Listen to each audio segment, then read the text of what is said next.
Welcome to Game Changers live from Miami, Florida. My name is Sergio Tejeda. I'm your host. And each and every week, we bring you someone who has been a game changer in their field and who's touched the lives of thousands to get their perspective on their journey, their mindset, their struggles and successes so that we can inspire you on your journey. So let's get started right now.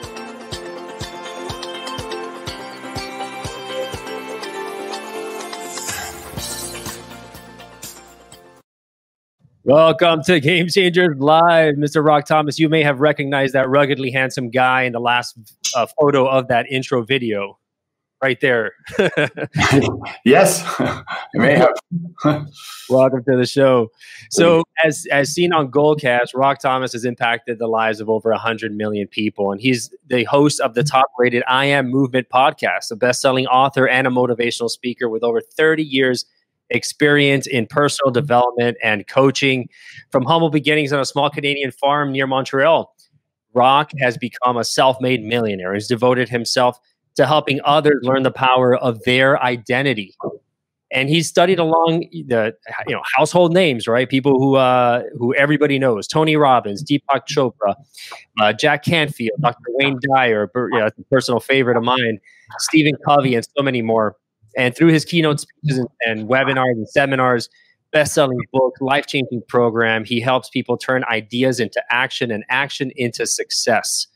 His personal executive coaching sessions help individuals break down barriers and make massive focus changes in their lives. So welcome to Game Changers, my friend.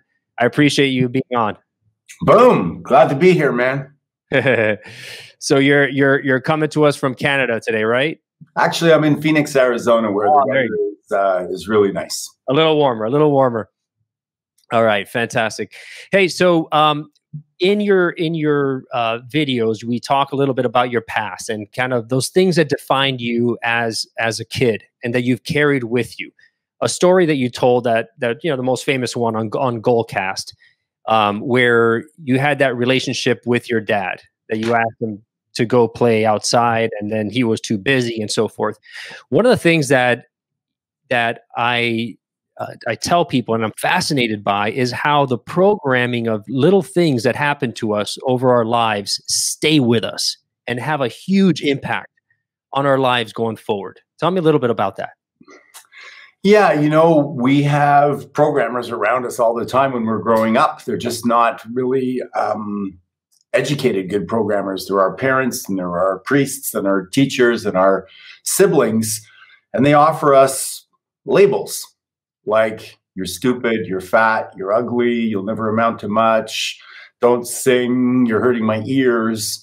And our precious little software called our brain starts to come to what I call conclusions. Other people call them beliefs. And I came to conclusions that I was not able to string a sentence together, so I didn't talk a lot, which retarded even more that experience. I wasn't encouraged to speak. I was told to shut up because it just didn't sound good.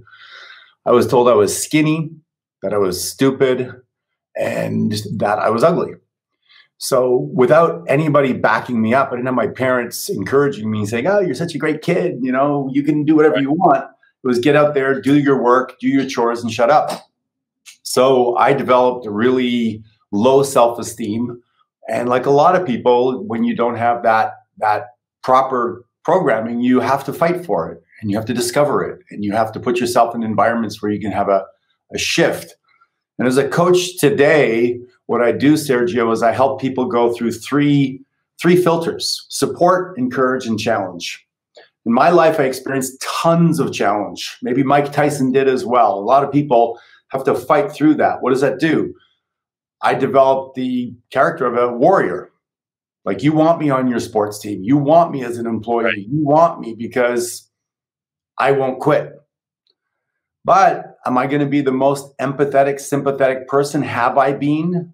Not necessarily. So I had to develop my ability to support and encourage my children, et cetera, because my natural tendency was to download the programming that my father gave me, which was get the hell out there, do your chores, and shut up. Yeah, be tough. No whine. So we're all given, one of those things: support, encourage, or challenge, or some of it. Some kids, by the way, Their parents do their homework for them. They drop them off at the front door of the school. They fight their battles for them. They don't let them play out in the rain.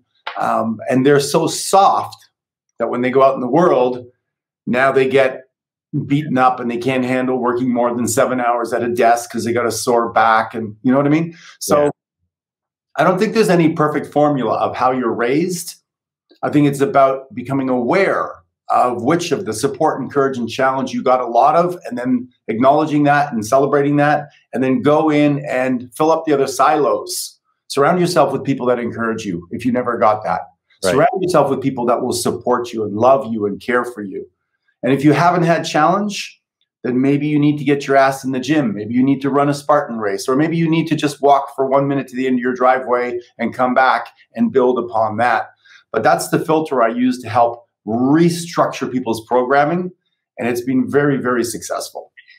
And so we all grow up with different levels of those silos being filled up, right? Some overflowing and the others empty, and some balanced and so forth.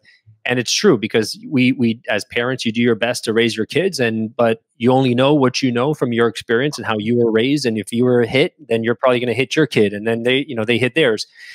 And so as adults, we need to take inventory of where are we in each of these three silos, right? And then surround ourselves with people who can help fill those up so that they're balanced. I mean, should they all be balanced in a way? I think so. I think it's like a tree. A tree that grows in rich soil is a swamp, it falls over.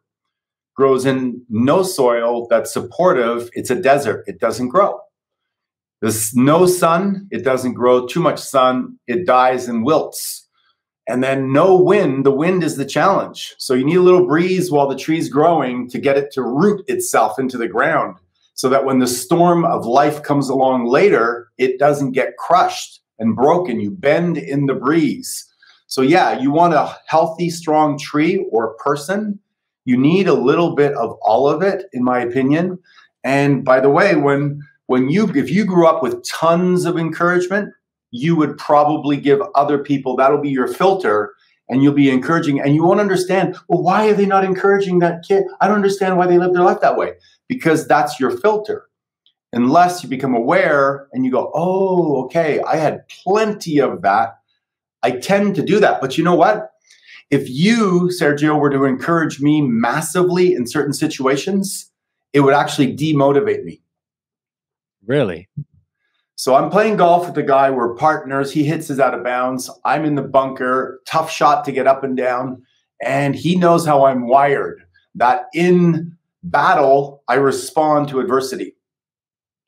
Because I didn't have tons of encouragement. So there's part of me that recognizes when it's game on, I'm going to step into, yeah, you tell me I can't do it, motherfucker, I'm going to come and go get it.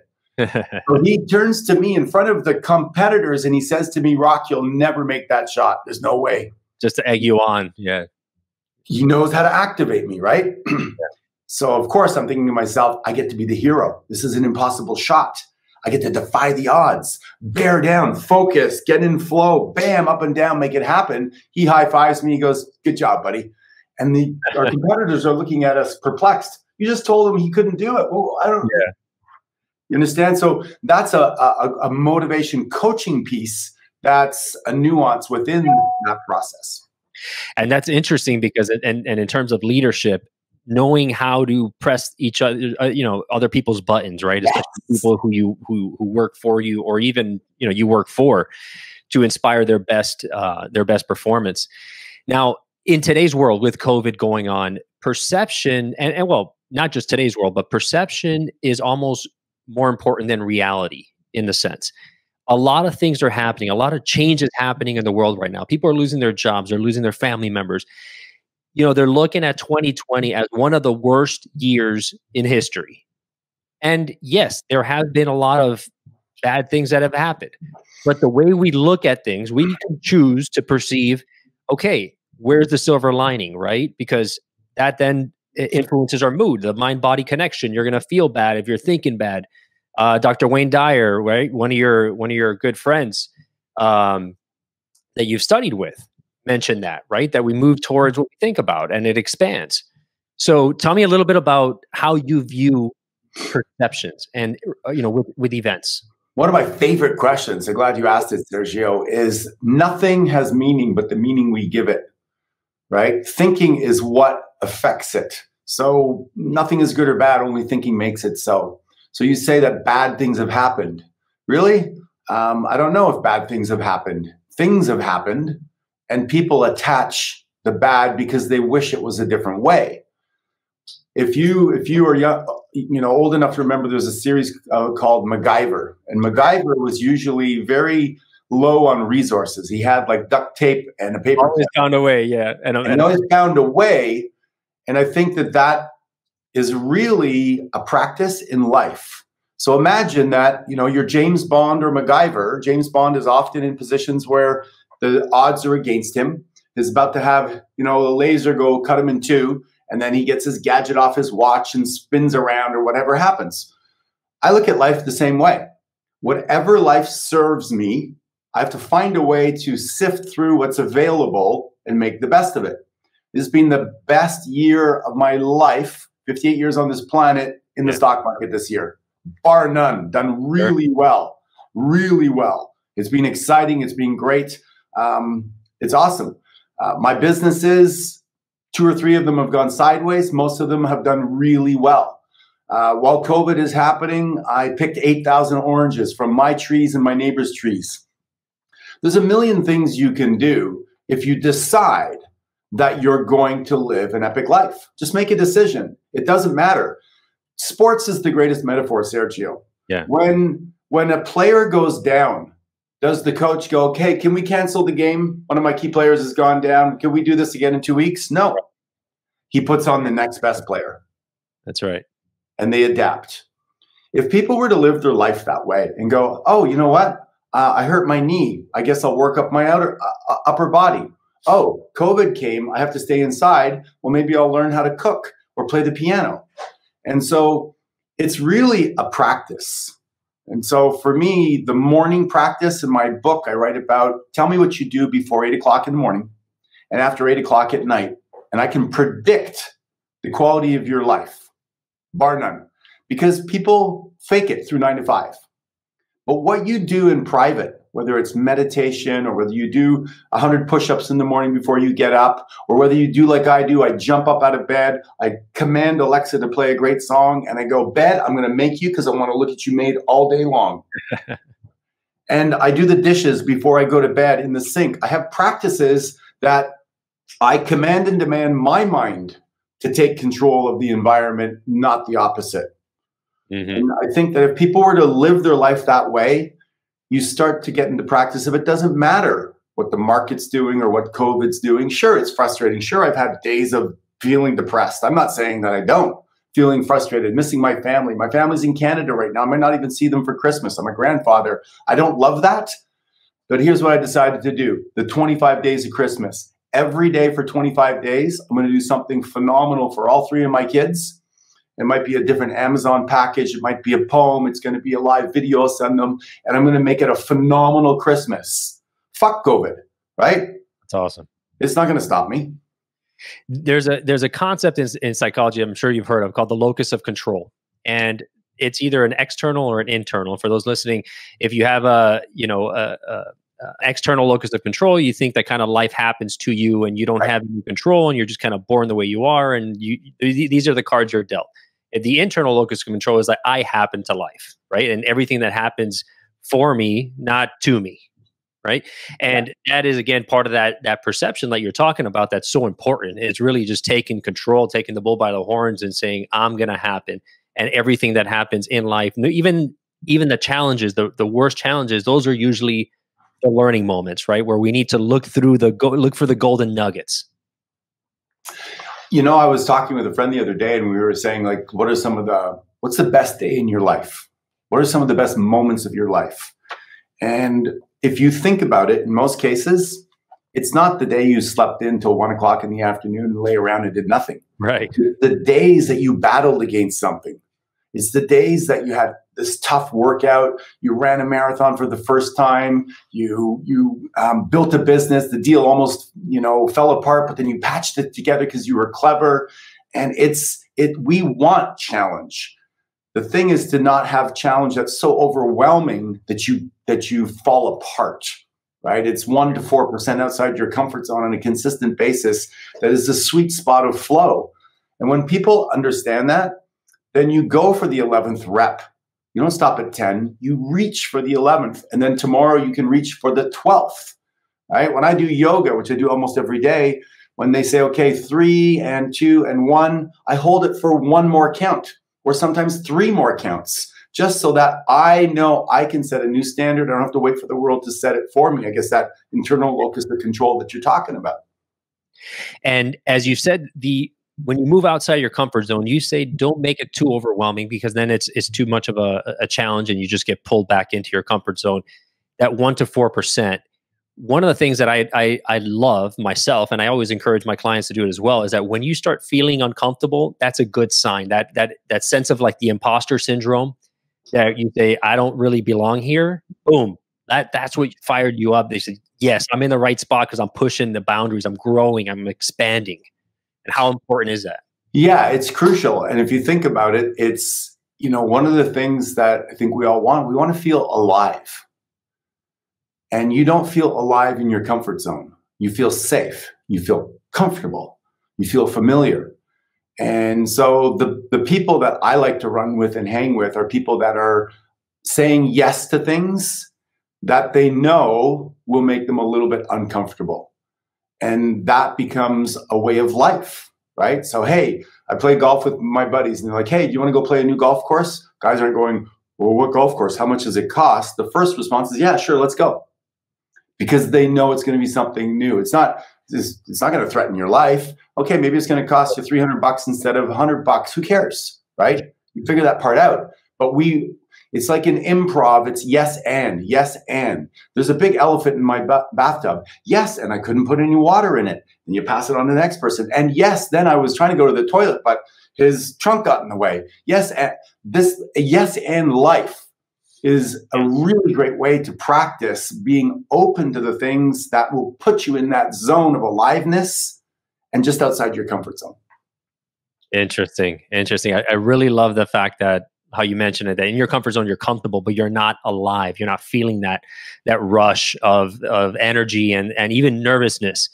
And I think that happens to a lot of people when, they get on stage for the first time or the 1,000th time, they're still nervous about it. But every time you do it, you feel better. I mean, you feel more confident. It's another, Well, if I could add to that, Sergio, the reason that people like to cram for exams or do their taxes the day before is 2. One is because they attach pain to doing it before. They'd rather, watch a football game than do the book report or their taxes. But when you leave things to the very end, they talk about this in The Rise of Superman, is you create this sense of consequence in your mind. If I don't do my taxes, I'm going to have penalties.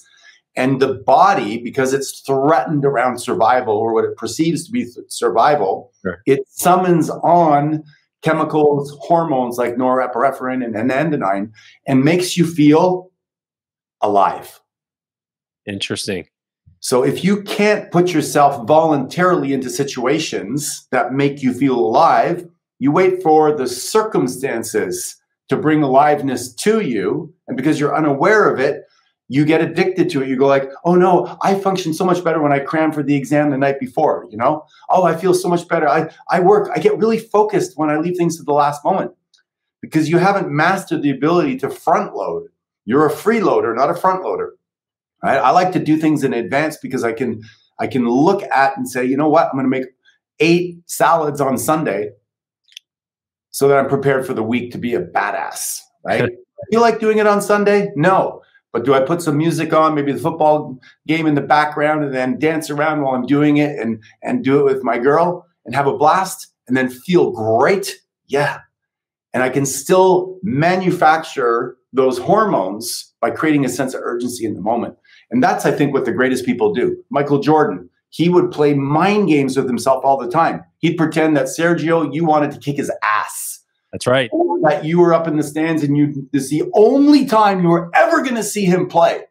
That one time, he would make that up in his mind and he would summon those hormones and chemicals to perform at a higher level. Everybody else is like, okay, yeah, oh, I don't want to lose, I don't want to look bad.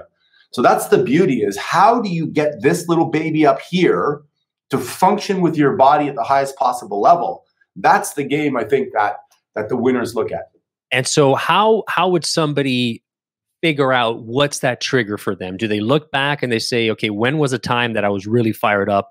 When was a time when in my life, my top 10 moments, and what was happening at that moment that triggered it? And how can I recreate that effect? Yeah, that would be a great way. And that's why I have a ritual in the evening called Audit Your Day. And you ask yourself questions like, when was I a badass today? What did I love? What made me laugh? Where was I grateful? Where did I contribute? I was at the pharmacy the other day and there was this homeless guy outside, and I walked by and I didn't do anything. And then when I came out, he had a beautiful smile. He maybe like 23 years old or something. And so I went back to my car and I got some money, and I had just done some grocery shopping, and I got some food out, and I walked back to him and I went up to him and I sat beside him and I looked him in the eye and I say, "What's up?" And long story short, I spent 5 minutes with him and I gave him some money and I gave him some food, and I started crying. And he was so cute. And he was like, "Why are you crying?" And I go, "I don't know. An act of kindness, it activates hormones in us, right? Even witnessing an act of kindness does." And so there's so many things that we can do to feel alive in the moment, little things. And it's a matter of seizing that. But auditing your day, why did I do that? Because I wanted to, when I wrote in my journal that night, I wanted to write that I did something that contributed to humanity, that was selfless. And that's the beauty of doing your journaling at night, is your unconscious mind is going to seek the next day to accumulate some wins, right?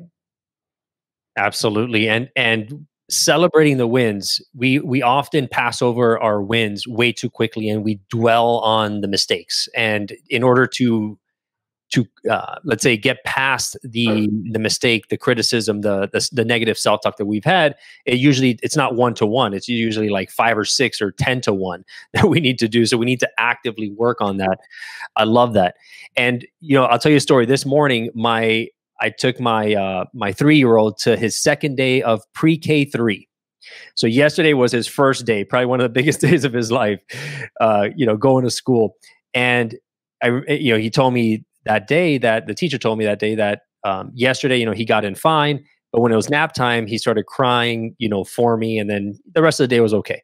So come day 2, my 7-year-old daughter is giving him the pep talk, and she's saying, "Don't cry today, don't cry today." And I was cringing because just like, you got to think about the recovery point, the solution, not what you want to avoid as the goal, right? So instead of "don't cry today," I was like, well, let's change that. Let's talk about how you're going to have a great day. I was trying to set the programming, because even if we say "don't cry," your brain is still thinking, okay, you want to cry, right? Yeah. You're focusing on what you don't want, and that's going to show up for sure. And we live in such a society where the language is actually disempowering and victim, prescribed in advance. So that's a process. I mean, I went through it with my kids too, right? Changing words like try and wish and things like that. I remember my girls, we came home, similar story to yours. They were about 8 and 10 maybe. And I was, man's disease, when you try to carry everything out of the car in one load. So I had like my briefcase and everything, and I'm at the door, and the girls are like getting their bag out of the trunk, and they can't close it. So my daughter's like, Daddy, I can't close the trunk. And I'm turning around with all these bags, and I'm like, Sweetie, we don't use the word try, remember? And she's like, but Daddy, I can't. And I said, we don't use the word can't. And she's like, I said, what can you do? What can you think? Be creative. And so she looks at her sister and she goes, Veronica, can you get the other side? And they're both on their tippy toes and like, and her face, when she got it, she just lit up, Daddy, I did it. And that's that 1 to 4% outside the comfort zone. That's when you are doing the things that are going to cause you to grow. Yeah. And that's when you start to believe that, hey, what I couldn't do, I can do with the right encouragement.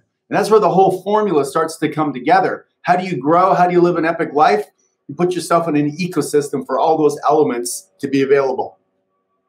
Exactly. And as adults, we can actually control that and then understand, okay, let's take inventory. Where are we now because of things that haven't happened to us in the past? But we can now, from day one, now today, control what happens to us going forward. So to wrap up, Rock, one of the things I heard you say in one of your videos is that you can't fail, that it's either you win or you learn. And that is such a simple, but it's such an impactful phrase and thing, way to live. Tell me a little bit about that approach.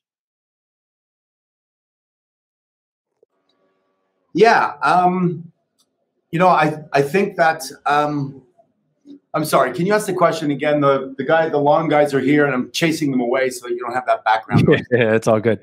So in one of your videos, you talked about winning versus failing, and that there is no failing. You either win or you learn. And usually when you fail, supposedly, that is your biggest learning opportunity. And that's a very simple but important lesson that people need to carry with them, especially as they lose their jobs. They get their life thrown up in disarray.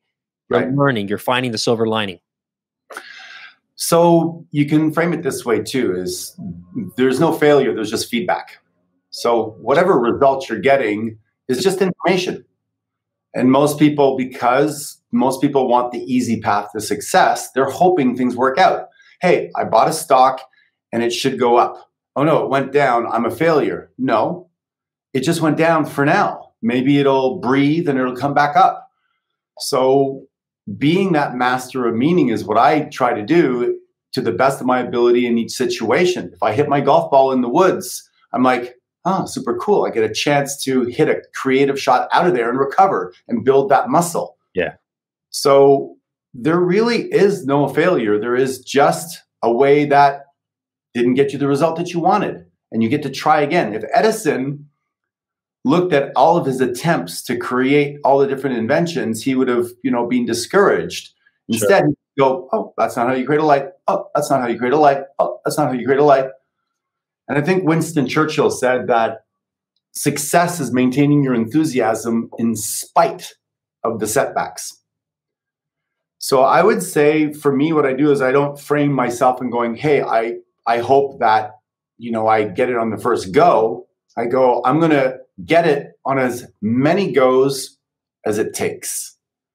And when I preset myself that way, that I will not quit, I don't know, maybe I get it on the third go. Maybe have you ever hired a personal assistant and think they're going to be awesome to find out 2 weeks later they are not awesome? I'm like, okay, that was a practice hire, right? Yeah. And I'll get better at it. And that's what happens in life. So for me, Sergio, one of the greatest character traits you can have is to maintain your enthusiasm. And that comes from being grateful. Just really grateful that you get to be in the arena. Hey, if I get to play the game and I get beaten by the guy opposite me, I turn into a great student. And if you and I were playing football and you beat me every time, I would probably turn around and say, Sergio, that is badass. I gave it my best. How did you learn to catch that well or cut that well or, look at me and distract me or trash talk me and knock me off my balance? And I would become this student. So for me, I either win or I learn, but I become a voracious, curious student. I'm going to walk away with something. That's my win. Does that make sense? Totally makes sense. Totally makes sense. Rock Thomas, motivational speaker, author, podcast host, 100 million plus views on Goalcast.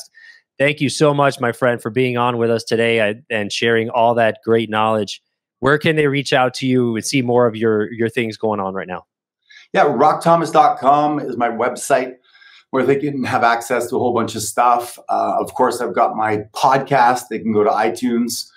We've rebranded it Rock Your Money, Rock Your Life now. Just to, a lot of people were like, the I Am movement is that yoga or are you having a bowel movement? So, and of course, on all the usual social media handles, Rock Thomas, and we're happy to contribute. My YouTube channel is blowing up, so it's a good place to go and get a lot of free content as well, Sergio. So thank you. Appreciate it, man. Thank you, my friend. If you loved what you heard in today's episode of Game Changers, please subscribe and rate us. The lessons and the stories in these podcasts are immensely valuable, so I invite you to share them with a friend who needs to hear it. You may end up being the game changer in their life.